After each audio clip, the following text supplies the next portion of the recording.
সারা রাজ্যের সঙ্গে গাজলেও শোক মিছিল করল সিপিএম। শুক্রবার গাজলের প্রমোদ দাশগুপ্ত ভবনে পশ্চিমবঙ্গের প্রাক্তন মুখ্যমন্ত্রী প্রয়াত বুদ্ধদেব ভট্টাচার্যের প্রতিকৃতিতে মাল্যদান এবং পুষ্পার্ঘ নিবেদন করে শ্রদ্ধা জানান দলের নেতাকর্মীরা। এরপর একটি শোক মিছিল গাজল থানা মোড় হয়ে শহর পরিক্রমা করে উপস্থিত ছিলেন সিপিএম এর প্রাক্তন বিধায়ক সাধন টুডু, অরুণ বিশ্বাস সহ অন্যান্য নেতৃত্ব। রাজ্যের প্রাক্তন মুখ্যমন্ত্রী বুদ্ধদেব ভট্টাচার্যের প্রয়াণে শোক মিছিলের আয়োজন করা হলো ইটাহারে। এদিন ইটাহার সিপিআইএম এর দল এবং তাদের ছাত্র সংগঠনের ছাত্র যুব সংগঠনের নেতা কর্মীরা কালো ব্যাজ পরে এই মিছিলে অংশগ্রহণ করেন।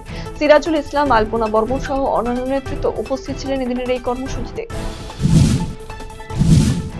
1942 সালে 9 আগস্ট ইংরেজদের ভারত ছাড়ো আন্দোলনের ডাক দিয়েছিল মহাত্মা গান্ধী। ভারত ছাড়ো আন্দোলনের সেই দিনটির স্মরণে শুক্রবার দক্ষিণ দিনাজপুর জেলা কংগ্রেসের পক্ষ থেকে বালুরঘাট ব্লকের ডাঙ্গি এলাকায় শহীদ বেদিতে স্বাধীনতা সংগ্রামীদের স্মৃতিতে উদ্দেশ্য করে পুষ্পার্ঘ প্রদান করা হয়। দিনের কর্মসূচিতে উপস্থিত ছিলেন জেলা কংগ্রেস সভাপতি অঞ্জন চৌধুরী সহ অন্যান্য নেতৃত্ব। প্রাক্তন মুখ্যমন্ত্রী বুদ্ধদেব ভট্টাচার্যের প্রয়াণে শোকস্তব্ধ রাজ্য। দলমত নির্বিশেষে সকলেই শেষ শ্রদ্ধা জানিয়েছেন প্রয়াত বর্ষিয়ান বাম নেতাকে। শুক্রবার কালিয়াগঞ্জে সিপিএম এর উত্তর এবং দক্ষিণ লোকাল কমিটির উদ্যোগে শোক মিছিলের আয়োজন করা হয়। দিন বিকেলে কালিয়াগঞ্জের সুকান্ত মোড়ে সিপিএম এর কার্যালয় থেকে শোক মিছিল শুরু হয়ে কালিয়াগঞ্জের রাজপথ পরিক্রমা করে ডাকবাংলো রোড হয়ে কালীবাড়ি হয়ে সুকান্ত মোড়ে এসে শেষ হয়। উপস্থিত ছিলেন সিপিএম নেতা মনোরঞ্জন পাটোয়ারি, দেবব্রত দাস সহ অন্যান্য নেতৃত্ব। বিভিন্ন দাবিতে গাজলের ভিডিওকে ডেপুটেশন দিল আদিবাসী সিঙ্গেল অভিযান। সাঁওতালি ভাষাকে ঝাড়খণ্ডের প্রথম সরকারি ভাষার স্বীকৃতি, সারনা ধর্ম কোড লাগু করা সহ বিভিন্ন দাবিতে এদিন ভিডিও সুদীপ্ত বিশ্বাসকে ডেপুটেশন প্রদান করা হয় আন্দোলনকারীদের পক্ষ থেকে। এদিন ডেপুটেশনের আগে একটি বিক্ষোভ মিছিল গাজল শহর পরিক্রমা করে। বিশ্ব আদিবাসী দিবস পালন করলো গাজল ব্লক আদিবাসী সিঙ্গেল অভিযান। এদিন গাজল বিদ্রোহী মোড়ে তাদের সাংগঠনিক কার্যালয়ের সামনে থেকে মিছিল শুরু হয়। গোটা শহর পরিক্রমা করে গাজল বামনগোলা মোড়ে এসে শেষ হয়। সেখানে বিরসা মুন্ডার মূর্তিতে মাল্যদান করে শ্রদ্ধা জানান আদিবাসী সিঙ্গেল অভিযানের নেতা মোহন হাঁসদা সহ অন্যান্য নেতৃত্ব। সূত্রে পাওয়া খবরের ভিত্তিতে জেলার পৃথক দুটি জায়গায় অভিযান চালিয়ে বিপুল পরিমাণ ব্রাউন সুগার উদ্ধার। মালদা জেলা পুলিশের ঘটনায় ধৃত 3 জন। বৃহস্পতিবার গভীর রাতে বৈষ্ণবনগর থানার এলাহিটোলা এলাকায় অভিযান চালিয়ে 2 মাদক কারবারিকে গ্রেফতার করে পুলিশ। ধৃতদের কাছ থেকে উদ্ধার হয়েছে 275 গ্রাম ব্রাউন সুগার। মুখ্যমন্ত্রী বুদ্ধদেব ভট্টাচার্যের প্রয়াণে বালুরঘাটে শোক মিছিল করল সিপিএম। মিছিলটি বালুরঘাটের জামিনী মজুমদার ভবন থেকে শুরু হয়, পরে গোটা শহর পরিক্রমা করে। প্রয়াত মুখ্যমন্ত্রীর স্মরণে আয়োজিত এই মিছিলে বহু সিপিএম কর্মী সমর্থক অংশগ্রহণ করেছিলেন। শুক্রবার রাজ্য অ্যাথলেট মিটে জোড়া সাফল্য এলো জেলায়। ছেলেদের অনূর্ধ্ব 20 বিভাগে সোনা জয় এবং মেয়েদের অনূর্ধ্ব 23 বিভাগে ব্রোঞ্জ পদক জয় করল জেলার 2 অ্যাথলেট। জেলা ক্রীড়া সংস্থার 2 অ্যাথলেটের সাফল্যে উচ্ছ্বসিত উত্তর দিনাজপুর জেলা ক্রীড়া সংস্থার সাধারণ সম্পাদক সুদীপ বিশ্বাস। অ্যাথলেটের জোড়া সাফল্যে খুশি জেলার ক্রীড়া মহল। বিজেপি দল ছেড়ে তৃণমূলে যোগ দিলেন গাজল ব্লকের পান্ডুয়া অঞ্চলের আদিনাথে তৃণমূল যুব কংগ্রেসের কনভেনর রাজকুমার ঘোষ। শুক্রবার তাঁর নেতৃত্বে 10টি পরিবার ও শাসক দলে যোগদান করে। তাদের দলীয় পতাকা তুলে দেন তৃণমূল কংগ্রেসের নেতা জয়ন্ত কুমার ঘোষ, মলয় সরকার সহ অন্যান্য নেতৃত্ব।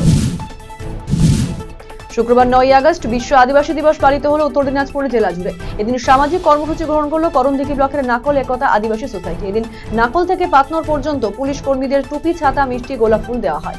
নাকল একতা আদিবাসী সোসাইটি বছরভর সামাজিক কাজ করে থাকে। আগামীতেও তাদের এমন কর্মসূচি জারি থাকবে বলে জানান সদস্যরা। রাজ্যের প্রাক্তন মুখ্যমন্ত্রী প্রয়াত বুদ্ধদেব ভট্টাচার্যের স্মরণ সভা অনুষ্ঠিত হল হেমতাবাদে। হেমতাবাদ সিপিএম এর পক্ষ থেকে বুদ্ধদেব ভট্টাচার্যের জীবনে বিভিন্ন দিক নিয়ে আলোচনা করার পাশাপাশি প্রাক্তন মুখ্যমন্ত্রীকে শ্রদ্ধা জানিয়ে একটি মিছিল আয়োজন করা হয়। শুক্রবার বিকেলে দলীয় কার্যালয় থেকে শুরু হয়ে মিছিলটি হেমতাবাদ সদর এলাকা পরিক্রমা করে। দলের হেমতাবাদ এরিয়া কমিটির সম্পাদক স্বপন ঘোষ, মিনতি হেমব্রম, হান্নান আলী সহ অন্যরা উপস্থিত ছিলেন এদিনের কর্মসূচিতে। বৃহস্পতিবার না ফেরার দেশে পাড়ি দিয়েছেন রাজ্যের প্রাক্তন মুখ্যমন্ত্রী বুদ্ধদেব ভট্টাচার্য। শুক্রবার সকাল থেকে কলকাতায় দফায় দফায় তাকে শ্রদ্ধা জানিয়েছেন রাজনৈতিক নেতৃত্ব থেকে অগণিত মানুষ। বিকেলে যখন তিলোত্তমার পথে মরদেহ নিয়ে শেষ যাত্রা অনুষ্ঠিত হয়, তখন রায়গঞ্জের রাজপথে প্রাক্তন মুখ্যমন্ত্রীর ছবি নিয়ে হাঁটলেন সিপিএম নেতাকর্মীরা। বন দপ্তরের অনুমতি না নিয়ে স্কুল চত্বরে থাকা বহুমূল্যের গামারি গাছ জেসিবি দিয়ে উপড়ে ফেলা হয়েছে, এমনই অভিযোগ উঠল জলপাইগুড়ি সদর ব্লকের গড়ালবাড়ি গ্রাম পঞ্চায়েতের লঙ্কাপাড়া প্রাথমিক স্কুলের প্রধান শিক্ষক সহ কর্তৃপক্ষের বিরুদ্ধে। সেই সাথে গাছ উপড়ে ফেলার মতো বেআইনি কাজের ছবি মোবাইল বন্দী করার কারণে এক কিশোরীকে প্রাণনাশে হুমকি দেওয়ার মতো অভিযোগ উঠেছে অভিযুক্তদের বিরুদ্ধে। নারায়ণী ব্যাটালিয়ন নিয়ে ফের সরব নগেন রায় ওরফে অনন্ত মহারাজ। শুক্রবার বিজেপির রাজ্যসভার সাংসদ অনন্ত মহারাজ নারায়ণী ব্যাটালিয়নের দাবিতে রাজ্যসভায় বক্তব্য রাখেন। যদিও এই প্রসঙ্গে কোচবিহারের প্রাক্তন তৃণমূল সাংসদ পার্থপ্রতিম রায় বলেছেন, অনন্ত মহারাজ নতুন করে পার্লামেন্টে এই দাবি করেছেন তা ঠিকই আছে, কিন্তু সেই বাস্তবায়নের জায়গাটা আমরা পরিষ্কার করতে চাই। নির্মীয়মান বহুতল থেকে পড়ে গিয়ে মৃত্যু হলো পরিযায়ী শ্রমিকের। ঘটনায় শোকে ছায়া মালদার চাঁচল 2 নম্বর ব্লকের ধানগাড়া গ্রাম পঞ্চায়েতের সোরমারি এলাকায়। শুক্রবার তার মৃতদেহ এসে পৌঁছায় বাড়িতে। এদিন মৃত শ্রমিকের বাড়িতে সমবেদনা জানাতে আসেন বিধায়ক আব্দুর রহিম বক্সী। সমবেদনা জানানোর পাশাপাশি শোক সন্তপ্ত পরিবারটিকে প্রয়োজনীয় সহায়তা প্রদানের আশ্বাস দিয়েছেন। হেমতাবাদে কংগ্রেসের দলীয় কার্যালয়ে যুব কংগ্রেসের প্রতিষ্ঠা দিবস পালন করা হলো শুক্রবার। দিন যথাযোগ্য মর্যাদার সঙ্গে দিনটি পালন করা হলো। দুপুরে দেশনায়কের ছবিতে পুষ্পার্ঘ্য নিবেদনের পাশাপাশি দিনটি গুরুত্ব নিয়ে আলোচনা করা হয়। সেই সঙ্গে রাজ্য ও কেন্দ্রীয় সরকারের বিরুদ্ধে বিভিন্ন অভিযোগে সরব হয়েছে উপস্থিত নেতৃত্ব। রায়গঞ্জে দুষ্কৃতীদের হাতে আক্রান্ত এক যুবক। বৃহস্পতিবার গভীর রাতে এই ঘটনাটি ঘটেছে রায়গঞ্জ শহরের বিদ্রোহী মোড় সংলগ্ন এলাকায়। আক্রান্তের নাম অভিষেক চক্রবর্তী। তার বাড়ি শহরের বীরনগর এলাকায়। কাশিবাটি এলাকায় তার নেশামুক্তি কেন্দ্র রয়েছে। সেখান থেকে বাড়ি ফেরার পথে দুর্ঘটনাটি ঘটেছে। শুক্রবার পুলিশে লিখিত অভিযোগ দায়ের করা হয়েছে।